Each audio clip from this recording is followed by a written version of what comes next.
નમસ્કાર, આપ જોઈ રહ્યા છો સ્પાર્ક ટુડે ન્યૂઝ. પાદરા નગરપાલિકા સંચાલિત શૈક્ષણિક સંસ્થાઓમાં ધ્વજવંદન કાર્યક્રમો યોજાયા હતા. 15મી ઓગસ્ટની ઉજવણીના ભાગરૂપે નગરપાલિકા સંચાલિત શૈક્ષણિક સંસ્થાઓમાં ઉત્સાહભેર ઉજવણી કરવામાં આવી, જેના ભાગરૂપે પાદરાના ચોકસી KK ગર્લ્સ હાઈસ્કૂલ ખાતે પણ ધ્વજવંદન કાર્યક્રમ યોજાયો હતો, જેમાં પાલિકાના સદસ્ય દીપાલીબેન પટેલના હસ્તે ધ્વજવંદન થયું.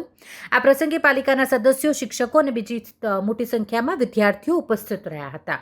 બીજી તરફ પાદરા નગરપાલિકા સંચાલિત PP શ્રોફ હાઈસ્કૂલ ખાતે પાદરા નગરપાલિકાના શિક્ષણ સમિતિના ચેરમેન દિલીપસિંહ રાજપૂતના હસ્તે ધ્વજવંદન કાર્યક્રમ યોજાયો, જેમાં પાલિકાના સદસ્યો સહિત વિદ્યાર્થીઓ અને શિક્ષકો તેમજ નાગરિકો ઉપસ્થિત રહ્યા હતા.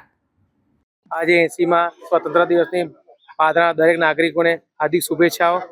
આજે પાદરા PP શ્રોફ સ્કૂલ ખાતે વિદ્યાર્થીઓ સાથે મળીને આઝાદીના પર્વની ઉજવણી કરી અને રાષ્ટ્રીય ધ્વજને ફરકાવ્યો અને દરેક નાગરિકને મારી હાર્દિક શુભેચ્છાઓ છે.